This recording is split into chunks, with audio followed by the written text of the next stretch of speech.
And we are back here for the last demo that we have at E3 2011, and it's a good one, ladies and gentlemen. I hope you're excited because we have Tomb Raider in the house. Can I say that? Yes, you certainly have Tomb Raider in the house. We also have the global brand director for Crystal Dynamics, and I should say Tomb Raider and Crystal Dynamics, our good friend Carl Stewart, and we also have Brian Horton, senior art director, working on the project as well. How you guys doing? Welcome to the stage. We're very good. Thank you very much for having us. Now, it's an especially very special demo that you have because why? You want to tell them at home?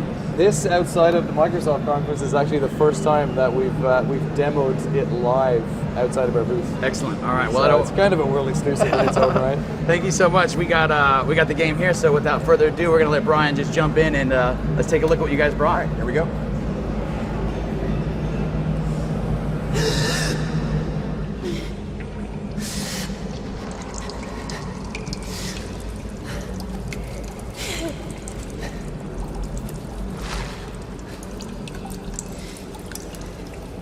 Oh, gotta get out of this.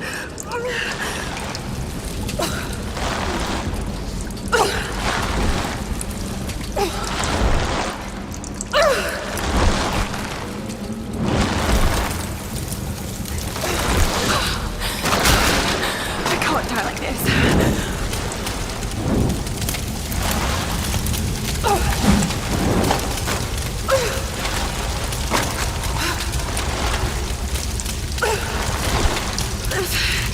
It's gonna hurt.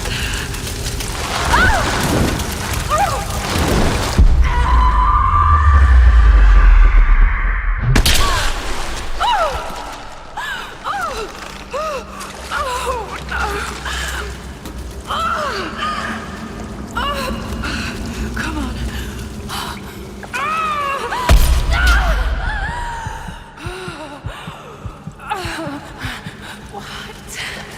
What is this place?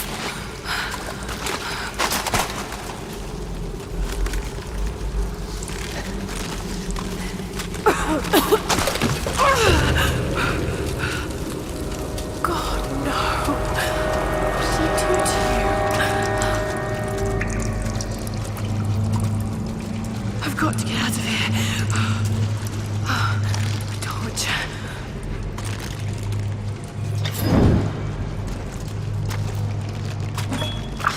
That was loud.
Need to find a way out. More fire.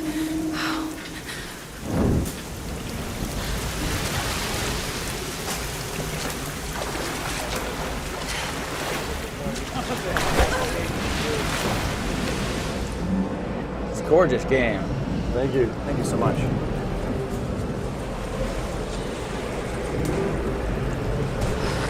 What kind of contraption is this?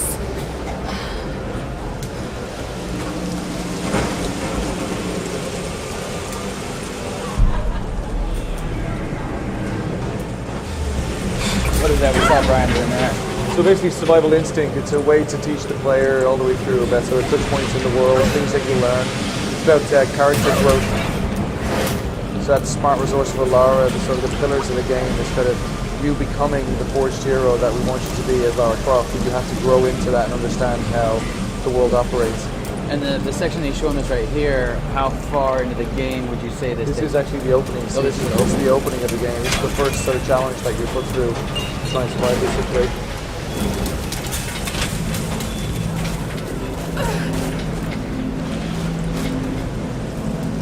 Now we were talking a little bit. This is a project you guys have been keeping secret for like 2 years. Yeah, we've been about 2.5 years. We've been working away, and we announced it back in December. Is that Game Informer cover? That was a Game Informer cover, and then Informer, since then we've been showing obviously select partners in the lead up to E3 to try and make sure that we sort of ground the story and make sure that people understand exactly what we're trying to do with the franchise. It's something different, huh? Like, the game speaks for itself. It's super awesome. Thank you. The team at Crystal Dynamics have been working their asses off to get it to this point, so we're very proud of the guys.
Who are those dudes? We can't tell you about them just yet. Yeah, this is key part of the next phase of communication. We'll show you who these scavengers are.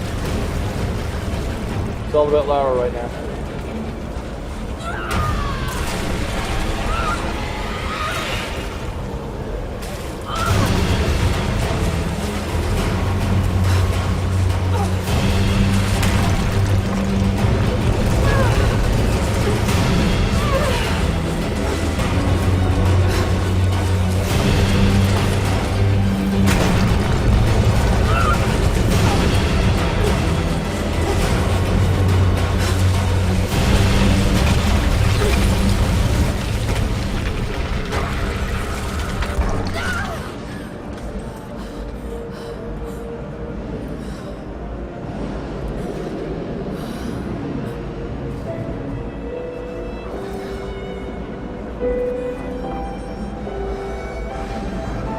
That is something else.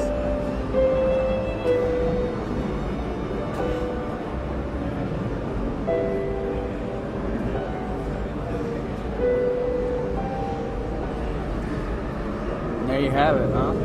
Wow, that is super awesome. I don't know if you guys can hear it, but people are clapping out here at the booth. So, yeah, that is something else. Now, before I let you guys go, I got some audience folks in our audience would probably like to ask you a couple questions. Before we get to that, I've got a couple of my own. Yes, far away. Obviously, the Tomb Raider series had kind of like, been where it had been in for a while, and then we'd seen it like when you guys talked about doing this and taking this in a slightly different direction with all the, with all the crazy stuff that you guys are doing. What did people say when you told them that you wanted to do it?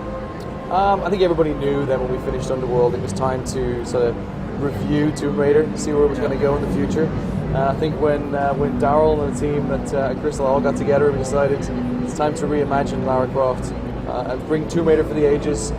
In a way, kind of make it real for us. Tomb Raider had been gotten a bit stale, so Everybody loved it. Everybody accepted it. It was definitely the direction to go in. So They just really wanted the gaming audience to really care for Lara again. She's an icon. We feel like the way we approached her, making her younger, more vulnerable, and giving her some room to grow is going to make a big difference, and we're really excited about launching that version of Lara to the world. With what you guys had started planning before you started building this some 2 years ago or whatever, and seeing it here today, it's like how close to the original vision. It seems like it's neat. everything changes. You start with some great ideas, some vision, then you start to tailor that. So I would say over that period of time, it's changed very little. There's maybe a couple of things that have been taken out, which just were things that make sense. Every developer goes through that process where you just feel like it kind of dilutes the experience you're trying to unfold. So we're not too far from the reimagining that we imagined back then. All right, so we're going to take a crack at some of these questions from the audience, if you don't mind. And I know you guys aren't shared a whole lot yet. All you said is mostly about Lara, so by all means, tell me what you can and let me know what you can't. So for hard launch from Houston wants to know, will there be open environments we can explore? So obviously the stuff we see here, it's pretty straightforward, kind of where you're going.